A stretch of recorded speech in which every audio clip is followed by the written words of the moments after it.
Saudara, yang pertama kita harus pahami dulu tentang sakaratul maut. Sering kita doa, Allahumma hawwin alaina fi sakaratil maut. Apa itu sakaratul maut? Sakaratul maut itu mabok ngalamin mati. Sakar tuh mabok, stres. Orang tuh kalau mau ngalamin mati tuh mabok. Ruh, saudara, kalau keluar dari badan tuh, kalau pengen tahu rasanya ruh keluar dari badan kita nih, saudara, digergaji dari ujung pala sampai ujung kaki, badannya terbelah dua. Bayangin begitu, kira-kira digergaji tuh lipono, sakit enggak? Enggak seberapa dibanding ruh dicabut, digergaji, enggak seberapa. Saudara dimutilasi, coba bayangin ada orang dipotong-potong badannya sampai 300 potong dari pala sampai kaki. Sadis kata kita. Sakitnya kayak apa tuh orang? Wah, sakit banget. Enggak seberapa dibanding saat kita nyawa dicabut dari badan kita. Lebih sakit.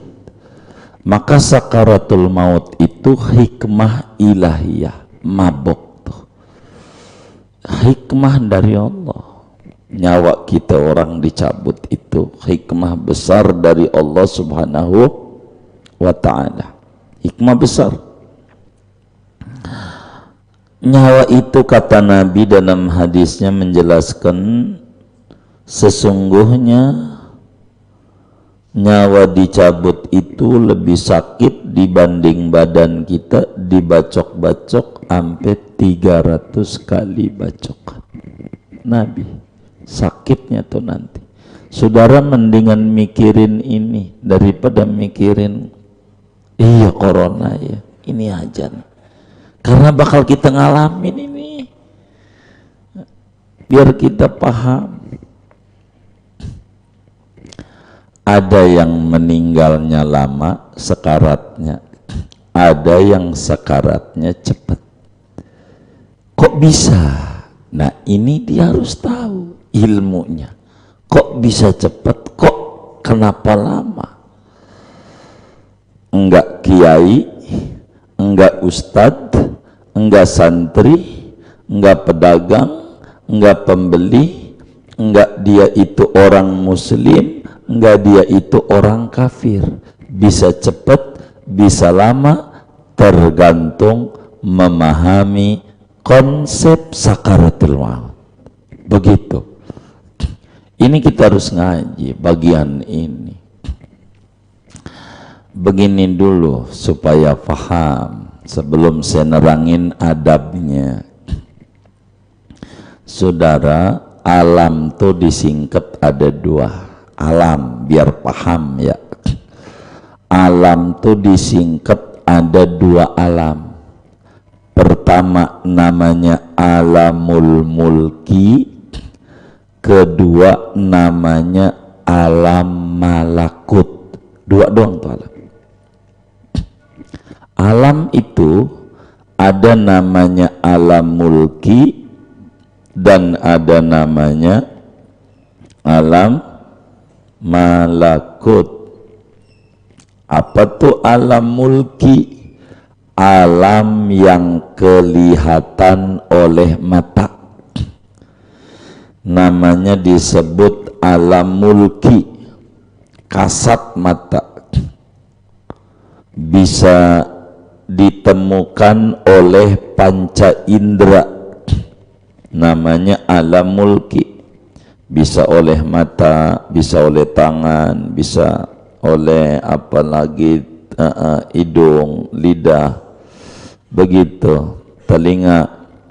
Ini namanya alam mulki.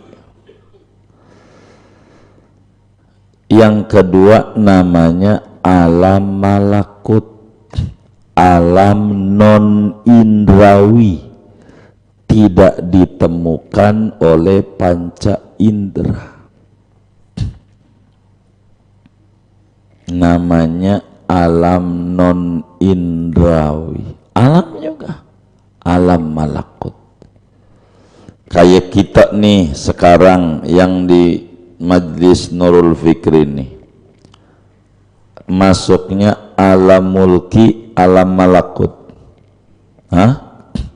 Alam mulki kelihatan oleh mata, maka muncul pertanyaan, nih yang ngaji nih kategorinya ngaji mulu padahal PPMK. Ini makhluk halus, makhluk kasar ini yang ngaji nih.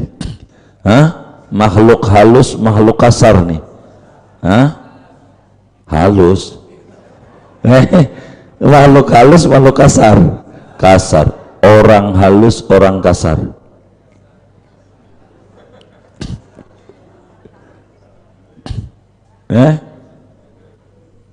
Orang halus, orang kasar nih.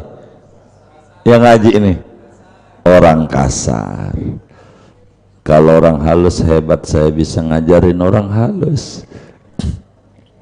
Ini namanya karena kita masuk dalam kategori alam mulki. Saya singkat pada ngaji sakaratul maut. Badan kita nih saudara, badan kita namanya alam mulki. Badan kita, contoh alam mulki jangan jauh-jauh bumi langit kejauhan, kita aja ngaji diri. Kita ini badannya namanya alam mulki, tapi nggak alam mulki doang. Di samping ada badan ada ruh. Ini ada nyawanya nggak ini? Ngeri juga kalau nggak ada. Ada nyawanya. Tuh nyawa tuh namanya alam malakut namanya. Tuh begitu. Nyawa kita kategorinya alam malakut, alam yang enggak ditemukan oleh panca indera.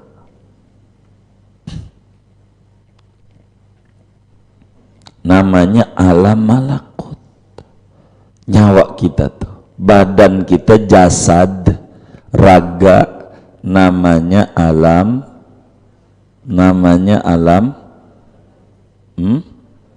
mulki, namanya badan kita. Ini saudara, masing-masing alam tidak menyatu. Biar kita fahami dulu kenapa sakarat lama, kenapa sakarat cepat.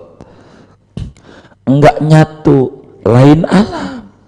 Alam mulki di alam mulki tempatnya, alam malakut tempatnya di alam malakut, karena dia beda alam. Marojal bahraini yaltaqiyan bainahuma barzakhun la yabghiyan. Tidak menyatu. Pertanyaannya, kenapa ruh kita menyatu dengan badan? Sebab ada yang nyuruh. Sebab ada yang nyuruh, yang maha kuasa, yang bisa menyatukan antara alam malakut dan alam mulki.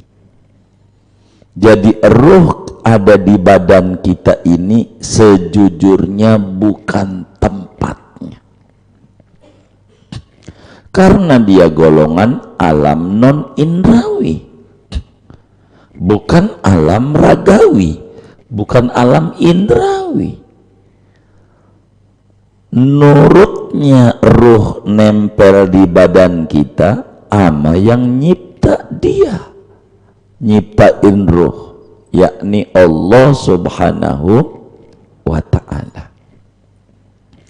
Ketika orang tuh mau mati saudara, itu ruh jingkrak-jingkrakan ruh. Apa itu jingkrak-jingkrakan ya? Hah? Apa jingkrak-jingkrakan tuh? Seneng banget. Ruh tuh kalau mau keluar dari badan kita seneng banget, karena memang kembali pada alamnya. Jadi girang kalau dia nazak roh tuh, karena dia kudu balik ke alam malakut, tempatnya roh. Girang kalau orang tuh mau mati, roh tuh. Kenapa? Dia udah capek ngelihat kelakuannya begitu. Ke masjid nggak mau, alasannya ada wabah, tapi ke Teluk Naga nyampe, pegel. Tuh ruh tuh kalau balik ke alamnya girang. Hubungan ruh dan badan. Maka di sini muncul kenapa sekarat lama, kenapa sekarat cepat, begitu. Maka ada adab-adab kalau kita ngalamin sekarat. Saya nggak pengen ngalamin sekarat, semua nggak pengen, tapi ngalamin. Bukan dipengen ama nggak kepengen, bukan. Jangankan kita, jangankan wali, nabi, jangankan sekedar nabi, asyraful anbiya wal mursalin, Rasulullah sallallahu alaihi wasallam bilang, inna fil mauti la sakarat. Emang mati itu ada sakaratnya, kata Nabi. Cuman permasalahannya atau lambat. Inilah diatur oleh Islam adab-adabnya. Yang pertama, adab kalau kita ngalamin sekarat. Kalau nggak ngaji nggak bakalan tahu. Kalau nggak ngaji, kudu ngaji. Kudu ngaji. Nggak bisa kalau kita nggak ngaji.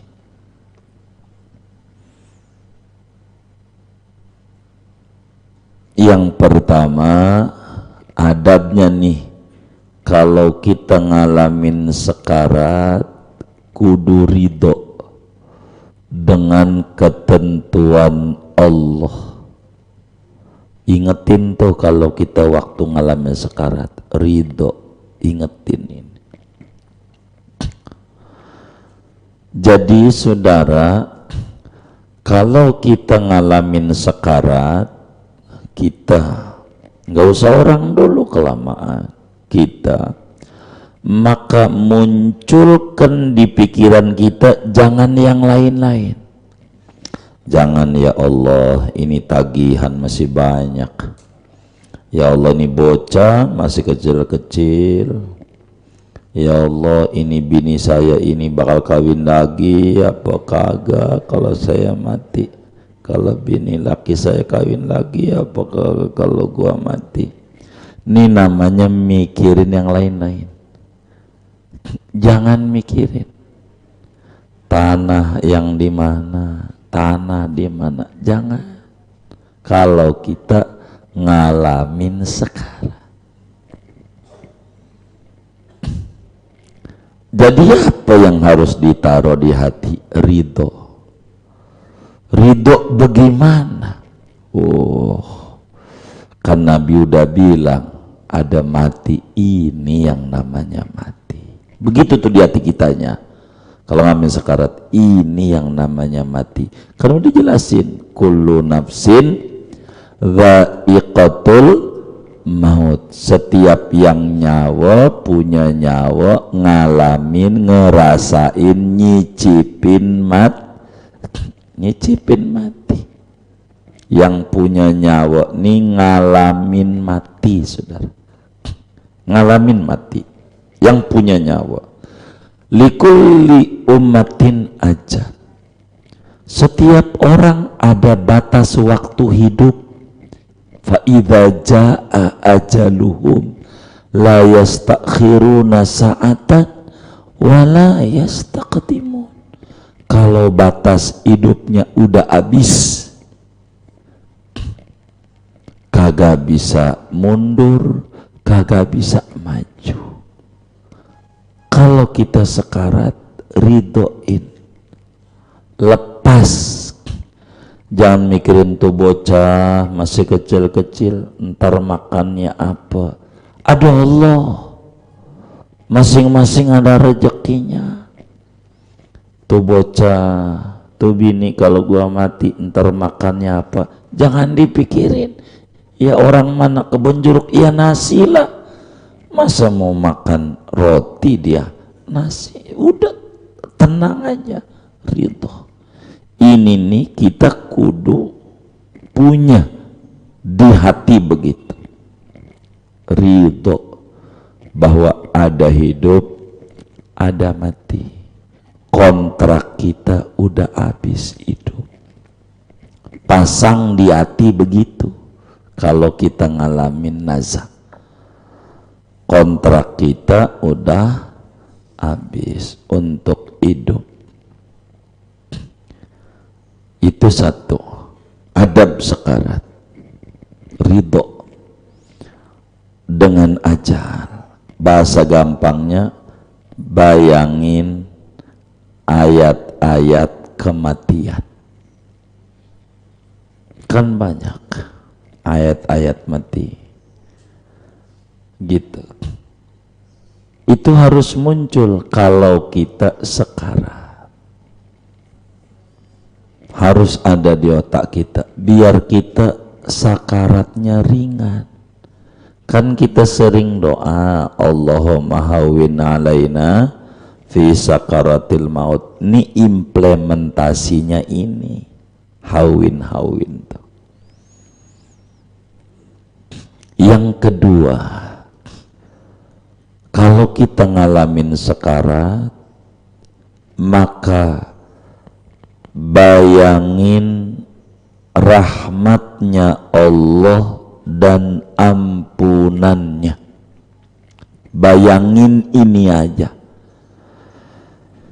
Jadi kalau kita sekarat, kita bayangin Allah itu maha baik. Biar kata kita dosanya numpuk, Allah maha baik. Allah maha baik, maha pengampun, sehingga jiwa tuh tenang, lega. Enggak ingat ya Allah, ini lagi sekarat, ngapa dulu gua main mulu ya, enggak ngaji, enggak ini tuh. Itu pengen balik lagi, hidup lagi, pengen seger lagi. Ini yang jadi lama, seger mau nggak bisa dia, wong udah merem aja, tapi pengen ada, nggak bisa maju, nggak bisa mundur. Allah tahu, gua balikin sembuh lagi, mancing lagi. Allah tahu, itu mah janji palsu. Begitu, laula akhartani ila ajalin qarib fa asaddaqu akum minas solihin. Kasih waktu sejam Tuhan, saya pengen sedekah. Kata Allah, telat, ini kontrakmu udah habis. Tapi dia terus perang. Kita tuh kalau sekarat, bocah lagi. Ini yang menyebabkan mati lama. Kenapa mati lama? Ruh yang waktunya mau keluar jadi ketahan sama kita. Mau pamitan, bocah masih kecil-kecil, maknanya entar dulu lo keluar. Itu yang jadi lama mati orang tuh. Yang jadi lama, entar dulu lo keluar. Ini penyebab sekarat lama. Jangan bayangin ini, jangan. Begitu dunia lepas semuanya, Bini nggak usah pikirin, ada Allah. Anak nggak usah kita pikirin, ada Allah. Rezekinya ada Allah. Buang itu dari diri kita. Jadi yang dipikirin Allah tuh sifatnya Rahman Rahim, Maha Kasih, Maha Sayang, Ghafur, Maha Pengampun. Biar saya dosanya segunung, ampunan Allah lebih luas dari dosa saya. Saya menggantungnya rahmat Allah aja. Ini yang harus ada pada kita. Kalau enggak, lama matinya. Pengalaman yang ada dalam menghadapi orang naza di Jakarta saja, nggak usah kita ke daerah-daerah yang kami alamin, macam-macam. Contoh kasus satu, ada orang sampai seminggu sekarat, sedang orang satu binin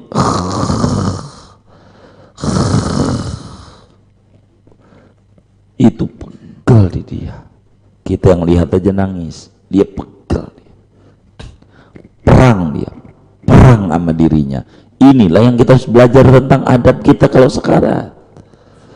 Saya kasih contoh nih, orang udah seminggu, intinya udah 6 hari baru kami dikasih kabar ini orang oleh teman kita kalau dia lagi nazar. Udah 6 hari kita lihatin pagi jam 9 lagi begitu. Waduh, kata kita nazar. Saya ajak bicara bininya, karena ini orang laki, anaknya cewek-cewek semuanya. Ini orang, saya bilang, po, ikhlas dah, maafin kalau lakinya barangkali dulu hidupnya marah-marah atau apa. Ya Ustadz, saya maafin. Anaknya saya panggilin, mana anaknya? Bilang sama lakinya di kupingnya, saya ikhlas, saya maafin kesalahanmu sama saya. Ngomong tidak lepas juga tuh roh, tidak lepas. Nanti nih adab yang nungguinnya nih, nanti di bawah kami sampaikan tuh adab-adabnya, suruh baca ini, ntar kita di bawah. Intinya di berbagai bacaan, kalau bahasa kita orang kagak manjur. Waduh, ini apa ini orang nih, udah 6 hari lagi, sakitnya kayak apa ini orang. Jadi akhirnya sampailah maghrib kali itu ngajar, saya lupa harinya, tapi kisah ini salah satu contoh dari banyak kisah yang kami alamin. Saya bilang saya ada taklim dikit, tapi saya panggil kakaknya dia yang sekarat, tuh bininya tuh anaknya. Ada kakaknya nggak, ada saudaranya nggak ada. Bolehlah saya ketemu. Jadi sore tuh ketemu jam 5. Habis dibacain apa-apa juga masih begini, aduh kasihan orang. Begitu. Jadi sejak bicara berdua, saya bilang, Bang minta izin, ini saudara udah maafin, udah, tapi ini ada yang nyangkut nih sama orang nih. Saya mau tanya, ada nggak dia salah sama saudara-saudara? Apa kakaknya dia, apa adeknya dia? Coba abang ingat-ingat, kita bukan nyari kesalahan orang, tapi kita kasihan sama dia.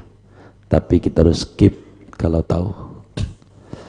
Singkatnya dia nangis, meluk saya, lalu bercerita, ini orang dulu ngibulin kakaknya, kasusnya begitu lagi. Itu rumah yang ditempatin, kasusnya lagi begitu. Itu tanah kakaknya, tanah dia jual. Dia bilang tanah kakaknya mau dipakai, kata dia, ntar saya bayar ampe puluhan tahun, ampe 50 tahun kagak berbayar. Sampai si kakak, ini yang ngomong adiknya dia nih yang sakit, ada kakaknya. Sampai si kakak, saya tunggu matinya. Kata saya, ini dia kayaknya yang nyangkut ini. Jadi singkatnya saya ambil kesimpulan dari cerita dia, ini masalahnya di tanah dia nih. Saya ajak bicara, Anda datengin. Rumahnya di mana? Di Kebayoran Lama Selatan. Paranin. Saya ajarin ngomongnya begini, abang rayu supaya dia maafin. Bagaimana caranya? Supaya dia maafin. Urusan nanti kan masih ada rumahnya. Gampang dah, bisa diurus. Warisannya balikin, kalau yang masih tunggakannya berapa balikin. Yang penting dia maafin. Dari jam 5 ngerayu nggak berhasil. Tapi sebelum berangkat saya sampein, ini bang, kalau penyakitnya ini, asal dia bilang, iya saya maafin, nyawa dia lepas. Abang tandain ini, buat ilmu buat abang. Sebab ini ilmu agama. Jadi singkatnya, itu orang dari jam 5 ngerayu si kakaknya. Dibilang kagak bisa dah, pokoknya kagak bakal saya maafin, udah macam-macam. Sampai macam-macam dirayu, bagaimana dia kasihan, udah nazar 6 hari, udah seminggu. Singkatnya jam 8 malam kerayu dengan bahasa terakhir, udah nanti udah wafat diurus, kan masih ada tanahnya gitu, nggak pergi kemana-mana gitu. Intinya ya udah ada, kalau begitu adek gua juga, kata dia nih, adek gua juga, gua maafin dah nyakitin gua. Kalimat itu muncul jam 8:10 menit, mati dia orang tuh. Nih mati lama tuh, ingat begitu tuh waktu sekarat tuh, dosa kita kebayang semuanya saudara. Maka adab kita, ingat kasih sayang Allah aja kalau lagi sekarat. Ini kudu ngaji kita. Kalau nggak ngaji gimana kita mau bilangin dia diem aja, jegek aja, nggak bisa. Kita dulu nih, entar bilangin diam, kita kok kayak begitu tuh. Dua aja lah contoh lah, jangan banyak. Ada anak muda segini dah, muda, dari Pati itu Jawa Tengah, di Pertamina pagi, tapi nggak lama ini sekarat ini, dari pagi jam 8 sampai jam 4 wafat pada akhirnya. Jam 8 saya datang ke ruang Pertamina, nazak, ibunya suruh maafin karena masih muda, ayahnya masih hidup, ibunya hidup tapi dia udah punya anak. Udah di berbagai zikir kagak sembuh juga, masalah utang, punya utang enggak juga, apalagi nih ya Rabbana ya Karim. Jadi akhirnya ini najak, kasihan. Saya bisikin emaknya, Bu, bisikin di kupingnya, kayaknya anaknya dia ini yang nyangkut, Fadil. Bisikin, sebelum bisikin saya tanya, ibu tanggung jawab tuh sama cucu ibu, sekolahnya apanya? Ya iya siap, saya jawab, cucu saya. Bisikin di kupingnya, mama tanggung jawab anakmu, jangan diberati. Ngomong aja gitu, omongin di kupingnya, wafat. Ini yang disebut orang sekarat tuh kalau ingat segala macam keluar nyawa tuh lama.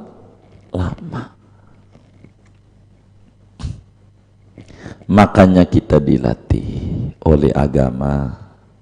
Apa dilatihnya? Sebagai muslim, selama kita hidup nih, niatin ibadah. Dari bangun tidur tuh niat ibadah.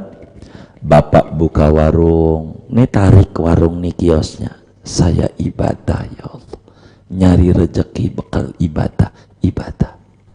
Buka kios batu alam, saya nyari rezeki buat ibadah ya Allah. Apa aja, berangkat ke kantor, gojek, saya buat ibadah. Ini biar enak, kita matinya. Ini yang harus dipikirin nih sama kita. Orang lain nggak tahu kita perangnya itu sama kita. Aduh, luar biasa itu sakarat. Nabi ampe bilang begini, kalau boleh sakarat kumpulin nama saya aja. Jangan sampai umat ngalamin saking sakitnya sakarat. Ampe Nabi begitu pengennya. Kita nggak ngalamin sakarat. Tapi Nabi jelasin innalil mauti la sakarat. Mati itu ada sakaratnya, nggak bisa. Nggak bisa. Cuman berbicara ringan apa berat, itu aja pertanyaannya. Pertanyaan. Kita niatin ibadah, saudara. Nggak boleh kita orang Islam hidup selagu-lagunya. Kayak cara orang seketemunya. Begitu, kalau lagi ingat sholat ya sholat, kalau kagak sholat, jangan. Kita harus ditata hidup kita. Dilatihlah oleh Allah tentang zakat, sedekah. Kenapa? Biar kita jangan beratin harta nanti. Karena nanti di ujung tuh yang ingat, ngapa gua nggak sedekah? Ngapa gua nggak zakat? Ngapa gua nggak ngorban, kasih kesempatan ya Tuhan. Itu yang di Quran tuh. Laula akhortani ila ajalin qarib fa as-saddaq. Saya pengen sedekah, saya pengen sholat, saya pengen ini tuh. Tapi nggak bisa. Uang udah di ujung. Kudu mati ini, kontraknya habis. Kalau udah ngomong sakarat, nazak tuh udah habis. Nazak tuh di detik-detik nyawa mau dicabut sama Allah. Nyawa mau cabut. Maka hidup kita harus diolah, belajar. Kalau sekarang anak kita didik, jangan disembarangin. Kalau kita bakal nanti wafat, kita ingat bakal anak kita nurut apa bengal, ribut apa kagak, kakak made. Dari sekarang kita didik. Bagaimana si ade supaya hormat sama si kakak. Bagaimana si kakak supaya sayang sama ade. Dari sekarang, waktu hidup, waktu segar bugar. Jangan nanti di situ lama mati kita. Kalau di situ baru mikirnya. Karena di situ bukan tempat mikir. Di situ hanya ridho. Ini yang Nabi bilangin bahwa ada hidup, ada mati. Alhamdulillah, bener ini yang dari dulu saya yakini mati. Oh ini marhaba, marhaba, marhaba. Itu para sahabat Nabi. Bilal waktu mau wafat bininya nangis. Wah huzna. Masih dengar dia. Aduh sedihnya saya ditinggal laki. Jangan bilang gitu. Dengerin saya, kata Bilal. Wah faroha, aduh bahagianya saya ketemu Rasulullah. Dulu lama saya bareng sama Nabi di dunia, sekarang mau bareng sama Nabi di akhirat, di alam barzakh. Mati. Bayangin yang enak. Bayangin yang mati. Begitu ridho. Jangan nanti kita ingat mati waktu kita mau mati, kagak bisa. Maka dari kemarin udah diajarin dari sehat, ngadepin sakit, ngadepin sekarat. Ini supaya kita meninggal itu los, enak. Kenapa? Karena sudah beres tugas kita di dunia. Ini kan mau menikmati. Saudara mau menikmati gaji mau turun. Saya mau tanya, saudara girang apa takut? Hah? Saya mau tanya nih, saudara mau dapat gaji, girang apa takut? Girang. Mati itu girang, saudara. Mati itu enak. Kenapa? Lah gaji mau turun. Ini ganjarannya ngaji sekian, ganjarannya baca Quran sekian, entar dikasih. Itu kita mau dapat gaji, mati tuh mau dapat gaji, maka bukannya mati takut, bukan girang. Kalau mau takut sekarang, jangan waktu nazar. Sekarang masih hidup nih, enggak ngaji mati, ngaji mati juga. Bener nggak? Bener nggak? Daripada kita ngaji kagak, sama orang ngaji nyelak mulu, mati juga. Buat apa? Hidup.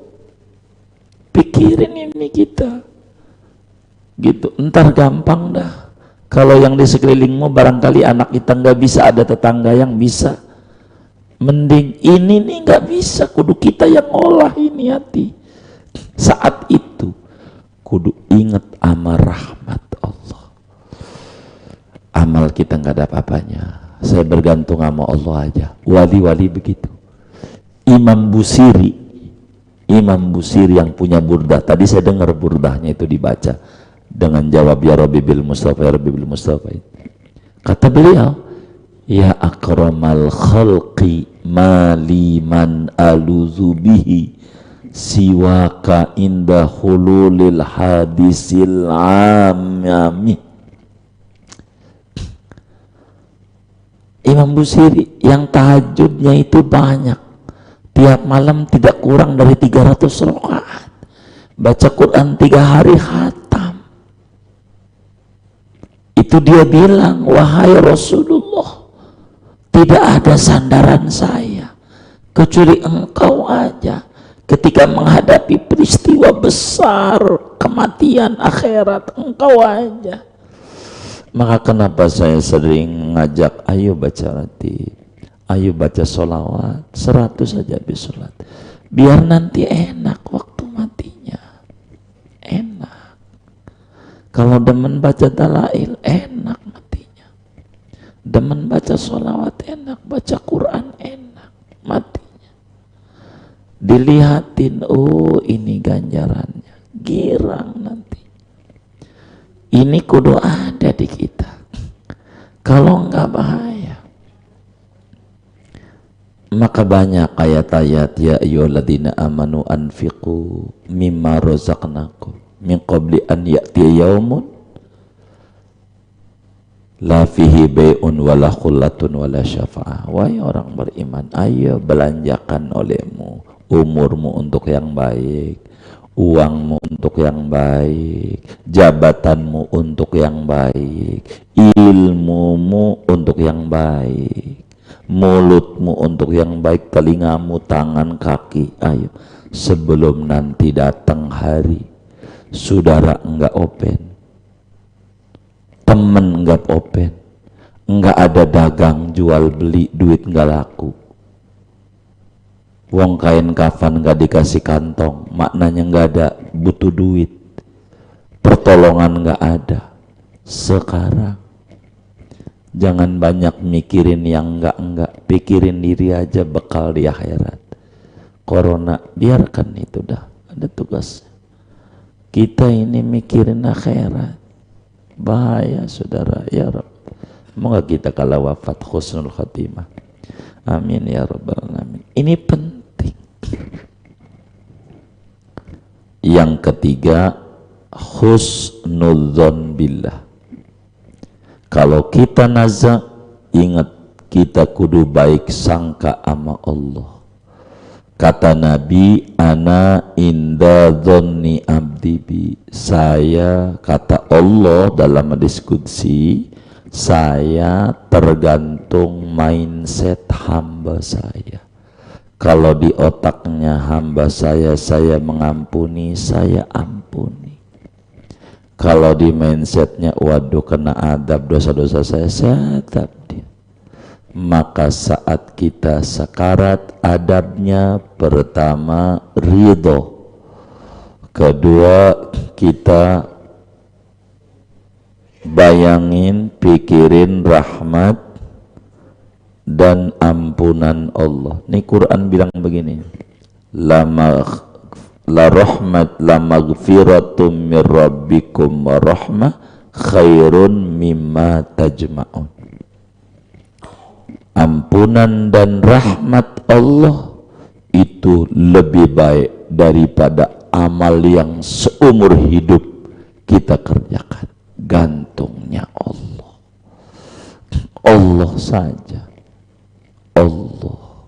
Mumpung masih hidup lah, kita gunain yang baik-baik biar mati enak. Banyak orang yang pengen hidup enak tapi dia lupa bagaimana biar mati enak. Ini ngaji biar kita mati enak. Sayang kitablah kita kecil, bunyi ini tak muncul redaksinya. Kalau kitabnya rada gede, Fikih Hadrami aja, nggak usah yang berjilid-jilid besar, ada.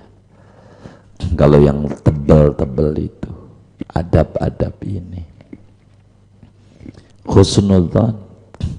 Jadi waktu sekarat, kalau kita enggak mikirin apa-apa, saudara, waktu sekaratnya matinya cepat. Ini yang saya bilang, mau kiai mau bukan kiai, mau ahli torekat bukan ahli torekat, begitu, mau muslim mau kafir, konsep ini sama. Kalau enggak mikirin apa-apa, matinya cepat saat nazar. Contoh, kenapa orang kelindes kereta matinya cepat? Kenapa orang tabrakan kereta wala'iyadzubillah matinya cepat? Kenapa? Kenapa dia matinya cepat? Hah? Kenapa matinya cepat? Hah? Kagak ada yang dipikirin waktu itu, nggak mikirin bocah bagaimana, bini bagaimana, laki bagaimana, itu tunggakan kreditian bagaimana, kagak kepikiran, kagak. Itu yang menyebabkan dia cepet, mau muslim ke mau kafir ke, karena roh mau pisah, goodbye, yes, keluarnya nggak susah. Tapi kalau kita mikirin, mohon maaf nih lagi sekarat, kita ingat anak kita masih kecil-kecil, masih ada TK, masih ini, tuh bocah kecil, tuh maknanya, roh, lo jangan pergi ngapa, sini aja, di badan aja. Jadi roh mau keluarnya ragu, maju mundur, itu yang jadi dia, tuh begitu, saudara. Itu ini supaya kita faham. Sering kita ngadepin orang naza, ada tetangga sakit, dia tengok, kan udah adabnya udah ada. Ini biar kita paham. Gitu. Ini kita ngalamin kayak begini nih, saudara, ngalamin. Jadi kata ulama, kalau Anda pengen tahu rasa ruh keluar, ada orang masih hidup-hidup, coba bayangin ototnya, urat-uratnya dicabutin semua pakai tang, insya Allah kagak bakal teriak. Kenapa nggak teriak? Udah kelewat sakit. Jadi sehingga fungsi organ tubuhnya hilang semua. Teriak udah kagak bisa. Bukan enggak itu. Kalau orang masih digergaji, aduh, itu berarti masih belum berat. Karena masih ada yang dia teriakan. Masih ada kekuatan. Dia udah nggak ada kekuatan apa-apa. Orang meninggal tuh cabut itu. Kayak kita punya urat pakai tang itu, bayangin di sayap tuh, maka matanya melotot orang mati. Ntar kita adab kematian, ini kan sekarat dulu, melotot tuh ke atas matanya, biji telur zakarnya tuh, bijinya mengkeret kisut, aja kalau gak percaya. Pernah ngintip nggak? Waduh, sekarang udah sekarang begitu, waktu begitu mengkeret ya, mengkeret begitu, gitu. Mulutnya nggak begitu orang mati. Ntar ada menghadapi orang mati, ntar kita bedah, kita sekarat dulu. Kenapa begitu tuh? Ini proses ruh keluar, proses ruh keluar, prosesnya. Jadi ketika ruh keluar, ada yang meninggalnya senyum. Kenapa? Itu karena kebaikan dia nongol, ngajinya dia waktu hidup, diunjukin. Orang nggak bakalan mati sebelum diunjukin gaji dia, gaji ini lo surgamu. Main bola saudara, belum main udah dibilang ini ente menang, kata wasitnya nih.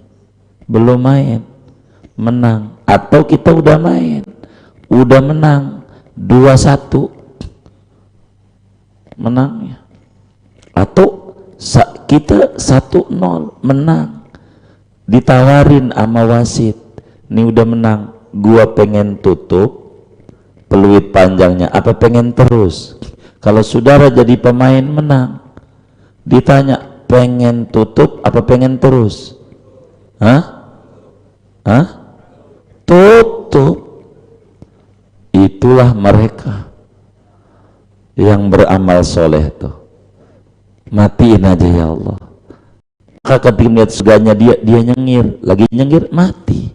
Itu sakarat ringan, enggak ingat itu, ringan.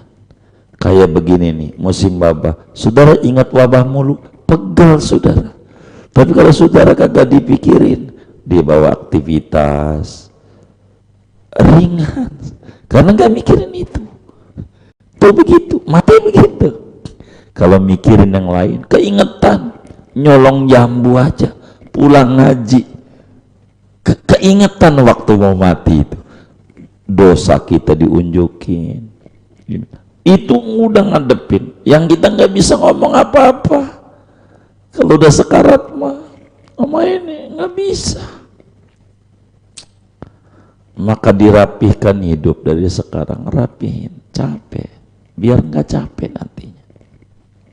Ibarat tulisan, tip-ekin, biar enak, kan udah beres. Begitu. Sekarang kan orang takut sama jejak digital. Jejak digital tidak pernah bohong, kata dia. Ini dulu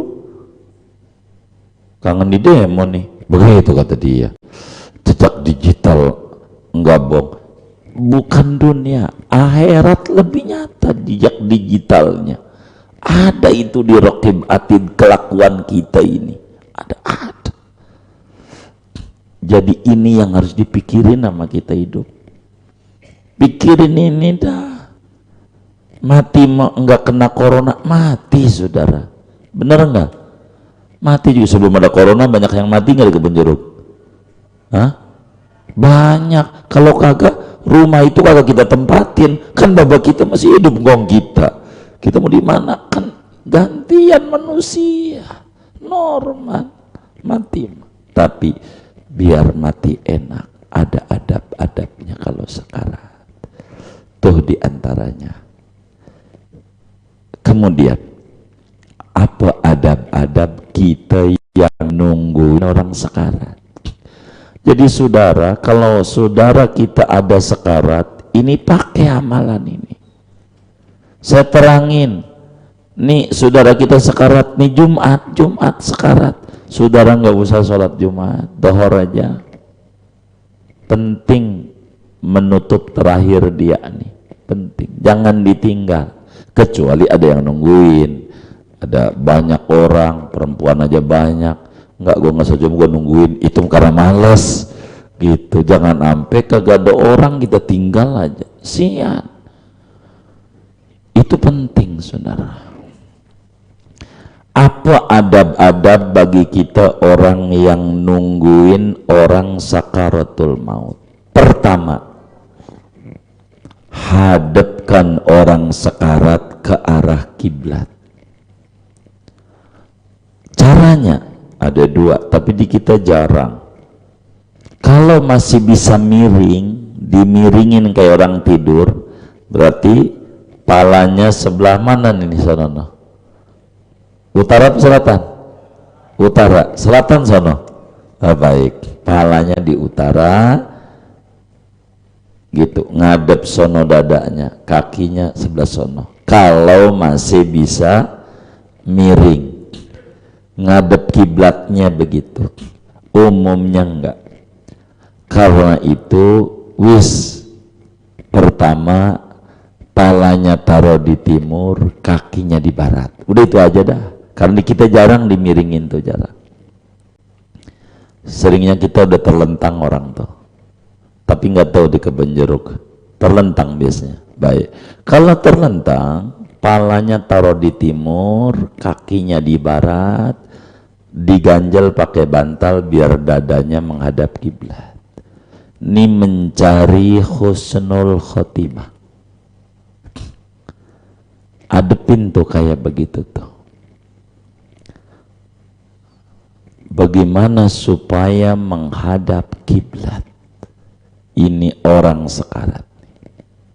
Ngadep kiblat. Kalau cara kita terlentang, kakinya di barat, palanya di timur, diganjel. Jadi biar kayak begini gitu, tiduran. Itu jangan enggak. Cuman enggak bisa dipakai kalau di rumah sakit. Saudara jangan copot-copotin itu kasurnya di rumah sakit, bisa dipanggilin polisi. Ya berarti adab ini nggak dipakai, nggak apa-apa, wong posisinya begitu. Kecuali rumah sakitnya VVIP atau punya muslim, kan ngerti dia ditata bagaimana supaya tempat colokan kabel-kabel di ICU itu adanya di timur, sehingga dia orang ini ngadep kiblat gitu. Si Hombing agak mikirin, apalagi si Loang kan nggak tahu ya kan. Si Hombing aja kagak. Ini kan kita harus tahu adab-adab. Kalau di rumah begitu tuh putar. Keluarga kita, apalagi dia ayah kita, apalagi bunda kita, ngelahirin kita, didik kita, apalagi istri kita, suami kita, tuh begitu tuh adabnya. Begitu, nggak usah teriak-teriak, aduh, nggak usah, jaga, kita atur dulu, ayo kita putar supaya ngadap kiblat, begitu. Kalau kita udah ngaji, lah kan kitanya muter aja dulu sebelum diputerin, kan begitu ya. Kalau sakit kita kakinya di timur, palanya, kakinya di barat, palanya di timur. Kalau sakit, kan tidur juga disuruh begitu sama Nabi. Tidur, kalau Nabi kan nyuruh miring. Kalau miring kan kayak tadi, kita kan masih bisa, masih sehat, tapi jarang yang miring, tidur telentang juga. Baik, kalau telentang mah palanya di timur, kakinya di barat, pakai bantal. Jangan enggak. Tapi kalau miring mah enggak pakai bantal, enggak apa-apa. Tapi kalau palanya di timur, kita tidur. Kenapa disuruh begitu sama Nabi? Kalau tidur kakinya di barat, palanya kakinya di, iya benar ya, kakinya di barat, palanya di timur, pakai bantal. Karena merem ini belum tentu melek lagi, jadi meninggal husnul khotimah, begitu. Kalau begitu harus dandan ini kamar ini ya. Ini enggak ngadep kiblat, ini kita tidur, enggak usah kasurnya biaya lagi. Zaman pandemi begini duitnya puyeng, jangan kitanya aja. yang muter. Jangan nyalain kasur. Kasur kan benda mati di panma, kitanya aja muter. Jangan dioper-oper lagi, ntar pulang ngaji ngoper. Enggak usah, kitanya aja yang muter ngadep kiblat. Ngadep kiblat, begitu. Ngadep kiblat, bagus. Itu gede ganjarannya. Ini nyari husnul khotimah. Wong Nabi itu ya nyuruh sama sahabat, kata Nabi, sahabat intip kalau ada orang mati, kalau dia nyengir surga dia, kalau dia matanya nangis, Nabi itu yang nyuruh, nangis surga dia. Kenapa dia nangis? Terharu, ini surgamu. Dia sedih, lagi sedih-sedih, dia bukan sedih, dia terharu, nangis, nangis girang, kayak cewek kawinan tuh, jadi pengantin, nangis nggak dia? Nangis sedih, nangis girang, girang dia, nangis girang. Maka waktu dia girang-girangnya, nyawanya dicabut, jadi dia nggak berasa. Itu namanya hawin alaina fi sakaratil maut. Orang main bola, kakinya beradu, karena girang nggak berasa, jalan aja terus. Baru mending dikit aja diurut, main lagi, ayo aja dia. Begitu. Orang main pukul begitu, baru sembuh dikit, diajak main lagi, girang. Itu nyawa dicabut begitu. Enak meninggalnya kalau dia girang. Waktunya. Itu begitu, saudara. Adepin dulu ke arah kiblat, adepin ke arah kiblat. Kedua, siwakin, tahu disiwakin, tahu siwak? Baik. Jadi kita niatnya begini nih, kalau orang mazhab siwak, ini tahapannya gitu, siwakin. Niat saya mensiwaki bapak ini sunat karena otak, siwak aja, gak usah ke dalam depannya aja, syarat aja, bismillahirrahmanirrahim. Itu diantara ajaran memudahkan keluar ruh buat dia, disiwak, ruhnya girang keluar, diantaranya disiwaki.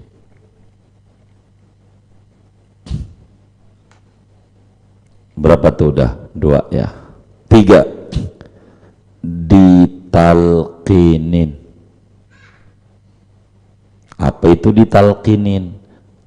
Bacain la ilaha illallah, tidak usah pakai Muhammad Rasulullah, enggak usah.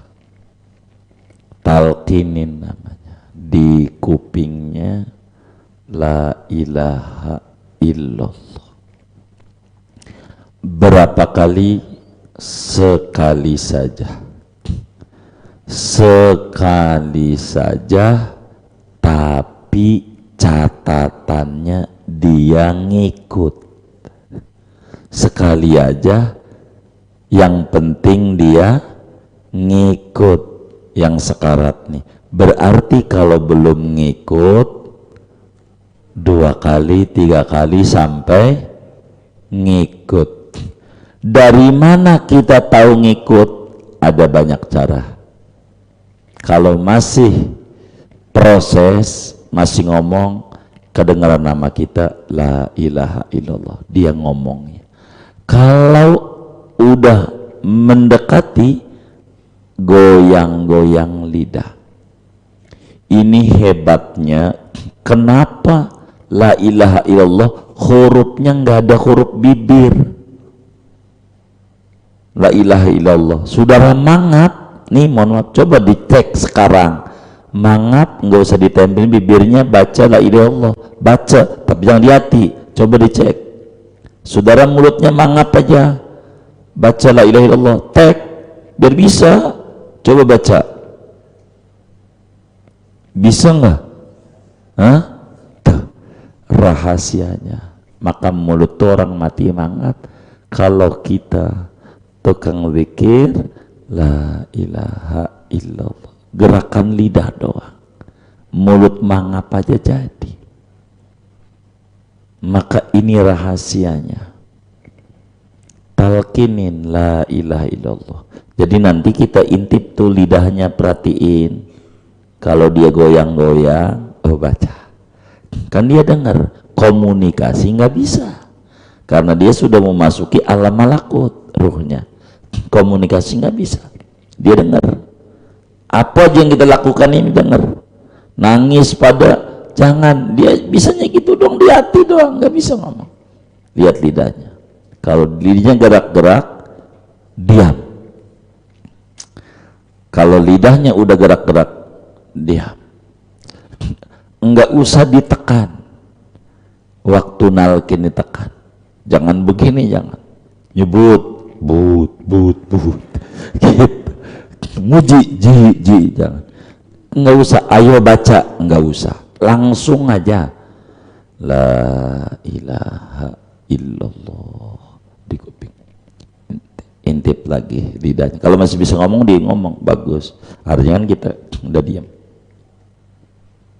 Kalau dia nggak bisa ngomong, lihat gerak lidahnya begini nih, oh dia diem, udah diem aja, diem aja. Ini kudu ditungguin, jangan mati kagak ditungguin. Apalagi keluarga kita, orang tua kita, aduh, kasihan sekali bagaimana di ujung-ujung berpisah dengan dunia ini. Enak atau pahit dia, sulit atau berat dia, atau ringan kah dia, itu kita harus tungguin, jangan kagak. Maka saudara, la ilaha illallah, dia udah baca, diam. Kemudian habis diam nih, dia ngomong, Udin aus, kata dia haus, karena orang sekarat itu panas. Kata Nabi, andai air laut diminumin kepada orang sekarat sampai kering laut, enggak hilang ausnya, saking beratnya sekarat. Kalau dia bilang aus, ambilin kita minum,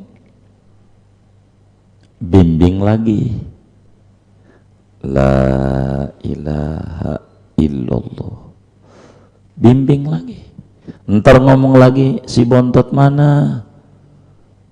Baik, ada ini di sampingnya, ada samping, bisikin lagi, lah, biar terakhirnya itu. Kata Nabi, man kana akhiru kalamihi la ilaha illallah dakhalal jannah. Siapa orang penutup omongannya di dunia ini lalu mati, la ilaha illallah, masuk surga duluan. Kudu ada tuh tafsir duluan, jangan sampai kagak, masuk surga duluan dalam tafsir hadisnya. Jangan sampai gitu doang, masuk surga, waduh, nyak gua kagak baca la ilaha illallah, neraka. Kagak. Ini mah asal muslim, mau baca la ilaha illallah mau kagak, asal muslim, iman Islamnya ada, mati masuk surga. Walaupun kalau punya salah kudu mampir dulu di neraka, tapi mati masuk kalau punya iman. La ilaha illallah ini untuk apa? Itu yang dulu saya pernah jelasin, husnul khotimah itu macam-macam. Ada husnul khotimah umum, khususul khusus. Ada husnul khotimah standar, spesial, ekstra spesial. Ini untuk ngejar itu. Begitu.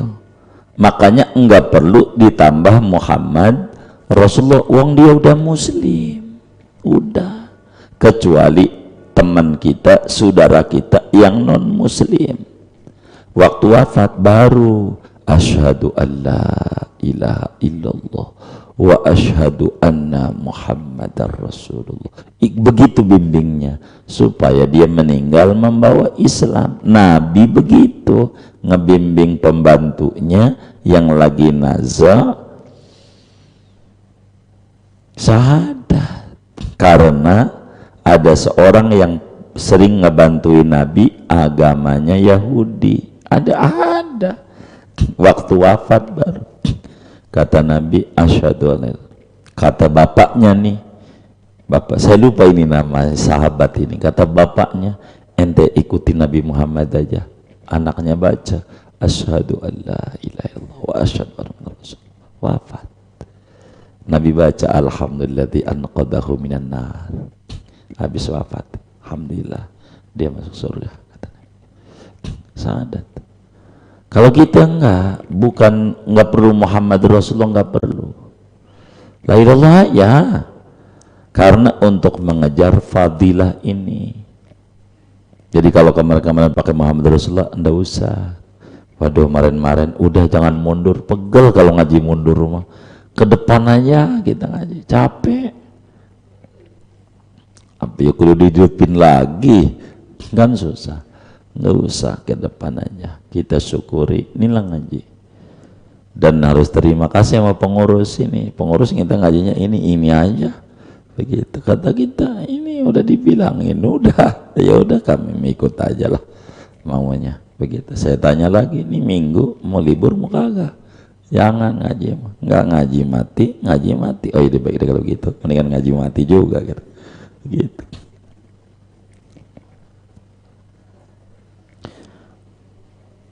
Bimbing tulai Allah. Ketiga, adab kita ngadepin orang sekarat, baca Yasin, baca surat Yasin, baca yang kenceng, jangan pelan. Yasin bacain. Yasin itu diantara khasiatnya meringankan sakaratul maut. Nabi bilang dalam hadisnya, Imam Ad-Dailami riwayatkan dalam Musnadul Firdaus, ma min maridin yuqra'u alaihi suratu Yasin illa famata rayyanan wa dakhalal jannata rayyanan. Orang kalau dia sakit dibacain surat Yasin lalu matinya enak, tidak kehausan, enak matinya. Bacain Yasin aja. Makanya Yasin mah kalau bisa Pak Bu dihafal, bilangin nama anaknya, kasih upah kayak lu hafal Yasin, gua kasih handphone baru, suruh apa. Kalau hafal mah enak. Lagi nggak punya wudhu ngadepin sekarat, jadi karena hafal Yasinnya. Begitu. Kalau nggak hafal kudu wudhu dulu, habis wudhu mana itu Qur'annya, kagak ketemu, emang jarang baca juga. Gitu. Yang dioper-operin adalah murai lagi, cupang lagi, Yasin kagak keurus. Gitu, cupang lagi. Kalau hafal enak apaan? Gitu. Jangan joran mulu yang dihafalin. Ini Yasin dah, hafal Yasin enak. Jadi kita bacain Yasin. Sebab Yasin itu meringankan sakaratul maut. Makanya nih mumpung kita masih hidup, tolong sesekali kalau baca Yasin nggak usah dikebut, nggak usah. Baca seayat, baca terjemahnya. Yasin, baca terjemahnya. Walaupun baca terjemahnya. Terus saja baca terjemahannya. Baca. Saya mau tanya, udah pernah belum kayak begitu tuh? Udah pernah belum? Innalillahi wa inna ilaihi raji'un. Yasin tuh padahal. Tolong diupayakan baca terjemahannya. Biar apa? Biar kita faham. Jadi waktu nanti dibacain Yasin tuh kebayang tuh terjemahan tuh. Oh iya, surga, inna ashabal jannatil yawma fi sugulin fakirun. Di surga enak, Ini kan ayat kematian Yasin nih. Yang orang suka kritik, ngapa itu orang mati dibaca Yasin belum, gak ada surat lain. Kagak paham kandungannya. Kalau paham kandungannya dia bakal ngangguk-ngangguk. Kenapa itu Nabi nyuruh Yasin? Kata Nabi nih, iqra'u ala mautakum Yasin. Bacain ama orang yang mau mati surat Yasin yang sekarat tuh. La ilaha illallah ada. Iqra'u laqinu mautakum bila ilaha illallah. Bimbing. Jadi talqin tuh ingetin la ilaha illallah dia. Ingetin Yasin. Mana lagi? Udah berapa tuh? Udah 4. Kelima sekarang. Kelima bacain surat Ar-Ra'du. Ar-Ra'du itu sesurat Yusuf kayaknya. Juz 13 dah kayaknya. Surat Ar-Ra'd. Kata Sidna Jabir radhiyallahu an, siapa orang sekarat dibacain surat Ar-Ra'du keluar rohnya gampang. Bacain surat Ar-Ra'du. Ini ada orang nih, mohon maaf barangkali antara yang hadir pegel, aduh ada saya punya teman atau punya bapaknya teman, ibunya teman di ICU udah 3 bulan. Coba kita bisa bayangin berapa seharinya duit udah di ICU. Bacain surat Ar-Ra'du. Untuk apa? Meminta keputusan sama Allah. Surat Ar-Ra'du tuh minta keputusan. Kalau nih orang sakit ini terakhir, enggak ada sehat lagi, terakhir, jangan dibikin lama. Itu baca Ar-Ra'du, namanya minta keputusan. Kalau ini sakit ini bukan terakhir, yakni ada sehat, sudah, jangan dibikin lama juga sakit. Itu namanya Ar-Ra'du. Sekali diulang lagi 2 kali, 3 kali, artinya bacanya keseringan pengalaman. Ada yang sekali selesai, ada yang 2 kali, ada yang 3 kali, beda-beda ya orang ternyata begitu. Pengalaman kami itu begitu pengalamannya. Bacain Ar-Ra'du begitu. Kalau kita sakit, anak ini Ar-Ra'du, lu nyobain mati, lu pengen dapet motor, jangan gitu. Dia minta sama Allah keputusan nih, babak kita sakitnya terakhir apa kagak. Kalau kagak cepet sembuh. Nih biar enggak stres kita itu. Orang kembali nazak tuh lama. Ada yang sehari, 3 hari, seminggu, sebulan, 3 bulan ada. Itu yang kasihan yang 3 bulan. Pengalaman dari bergaul dengan masyarakat. Udah 3 bulan ngadu. Rajab, Sya'ban, Ramadan, ketemu Lebaran. Waduh kasihan. Apa ini? Meninggal juga gitarnya di Pelni terketemu. Saya tanya gimana? Alhamdulillah udah kasihan. Karena kan udah 3 bulan bisa diukur. Rumah habis, kebun habis, semuanya habis. Sehari berapa di ICU? Kan kasihan.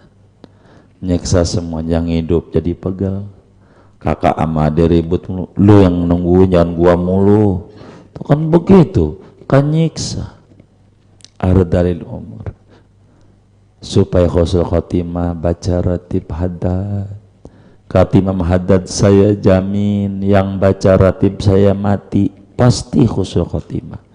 Keluar ruhnya gampang, ininya gampang. Baca ratib. Ratib haddad baca aja, ratib haddad saudara, benar. Begitu. Saya suka dikatain ini ngelarang baca ratib atas, bukan. Enggak ngelarang ratib, bagus semuanya. Tapi Imam Haddad lain, dia punya bicara. Man tamassaka bina falan nuflitahu abadan. Siapa yang berpegangan dengan aurad kami, ratiblah macam. Kami tidak bakal telantarin dia di dunia, dikubur di akhirat. Kami bantuin. Begitu saudara. Wali-wali Allah itu intiqal. Tapi saya ntar bercerita ini mah panjang.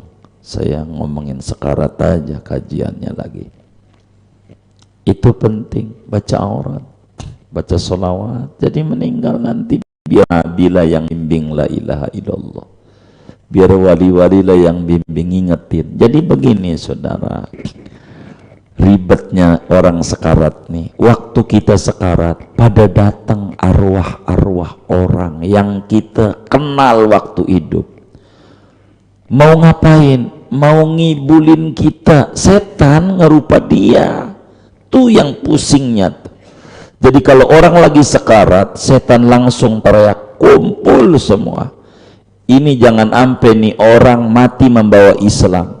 Ayo goda dia.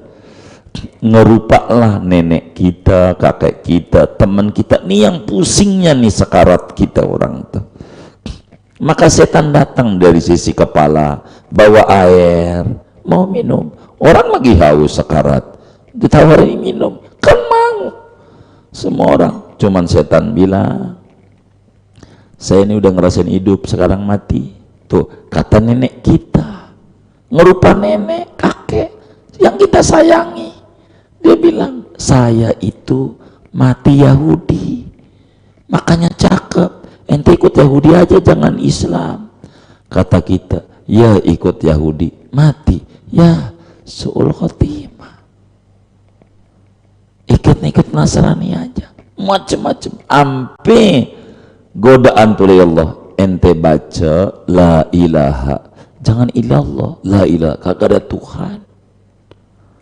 Jadi komunis, ateis, itu luar biasa. Maka kita tuh kudu sayang sama keluarga yang sekarat tuh, supaya dibimbing.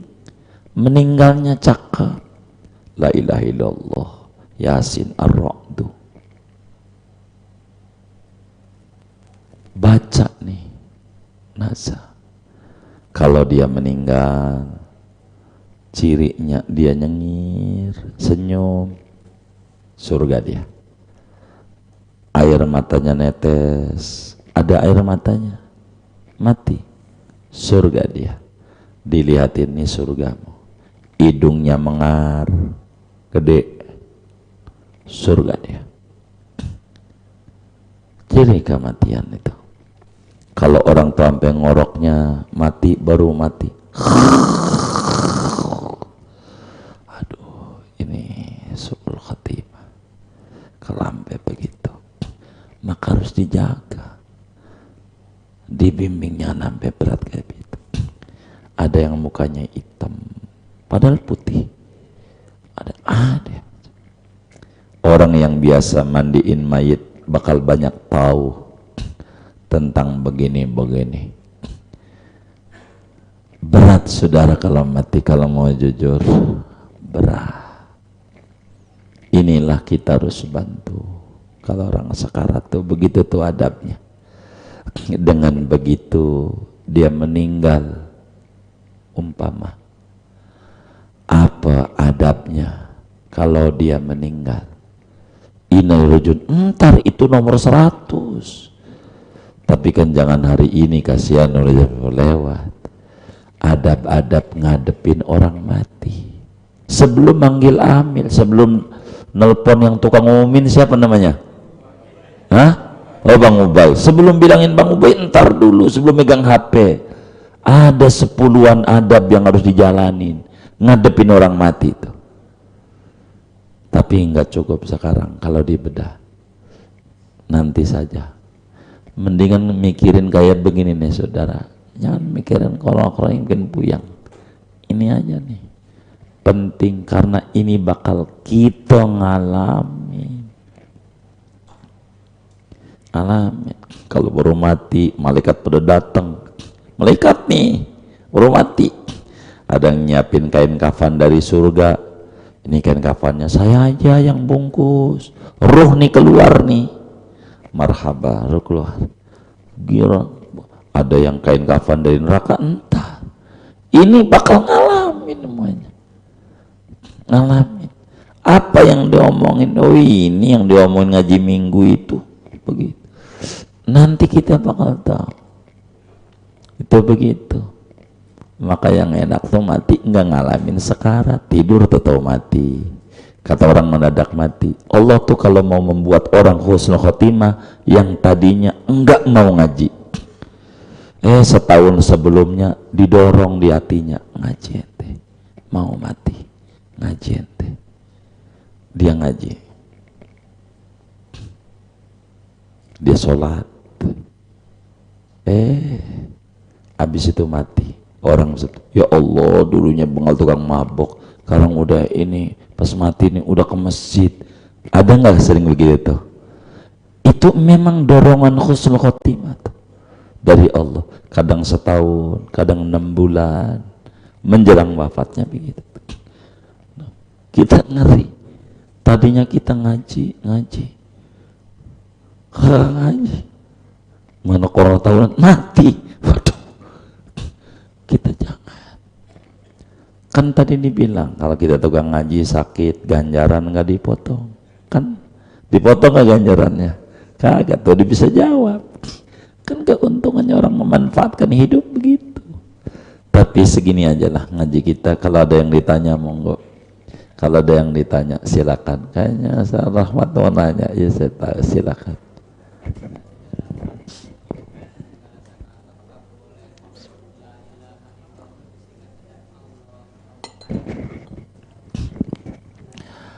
Kalau berbicara boleh, enggak ditalkinin juga boleh. Wong adab doang sunat, enggak wajib.